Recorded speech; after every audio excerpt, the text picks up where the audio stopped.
Money laundering मामले में झारखंड की आईएएस ऑफिसर पूजा सिंघल की मुसीबतें दिन प्रतिदिन बढ़ती हुई दिखाई दे रही है। जिस तरीके से ईडी के जो वकील है बीएमपी सिंह, उन्होंने मीडिया से बातचीत के दौरान कहा कि दोनों पक्षों की सुनने के बाद जिस तरीके से 4 दिनों का रिमांड एक बार फिर से पूजा सिंघल और सीए सुमन कुमार को मिल गया है, जिसको लेकर आप देख सकते ईडी कार्यालय में भी हलचल तेज हो गई है। क्योंकि जिस तरीके से अगर उनके पति अभिषेक झा की बात करें तो अभिषेक झा सुबह ही ईडी दफ्तर आए थे। तकरीबन 2 से 3 घंटे तक ईडी दफ्तर में उन्होंने रुका और कह सकते हैं सूत्रों से मिली जानकारी के अनुसार उनसे भी जो पूछताछ है वो यहाँ पर की गई थी। लेकिन इस बीच एक महत्वपूर्ण बात यह है कि कुछ देर पहले ही यहाँ पर लगभग 4 से 5 बक्सा ईडी दफ्तर पहुंचा था। कह सकते हैं सूत्रों से मिली जानकारी के अनुसार उस बक्से में कई जो महत्वपूर्ण दस्तावेज ईडी के हाथ लगे हैं,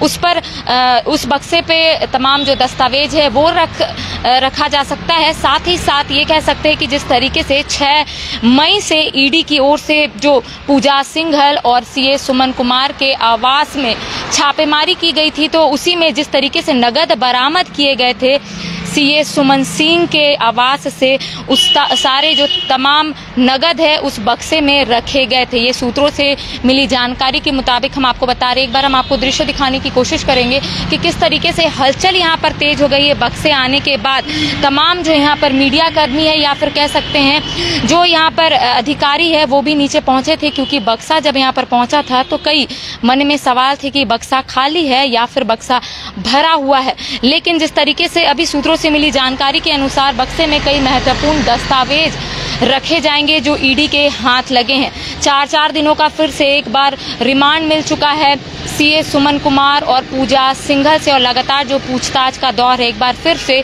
शुरू हो गया है। क्योंकि जिस तरीके से आपको बता दें कि मनरेगा घोटाला से ये जो जांच का दायरा है वो शुरू हुआ था, और अब जिस तरीके से माइनिंग आवंटन में जो गड़बड़ी हो रही है उसकी भी बात सामने आ रही है, जिसको लेकर ईडी की ओर से राज्य के 3 जिलों के खनन पदाधिकारियों को समन भेजकर तलब भी किया गया था कि वो लोग ईडी कार्यालय आए। हालांकि 16 मई को 3 जिलों के जो डीएमओ हैं वो ईडी कार्यालय पहुंचे थे। लगभग तकरीबन कह सकते हैं 3 से 4 घंटे तक जो पूछताछ का दौर है वो चलता रहा। सूत्रों से मिली जानकारी के अनुसार कई जो खुलासे हैं वो डीएमओ ने किया है। कह सकते हैं जो साहेबगंज के डीएमओ हैं विभूति कुमार, वो 3 दिन पहले ईडी दफ्तर पहुंचे थे।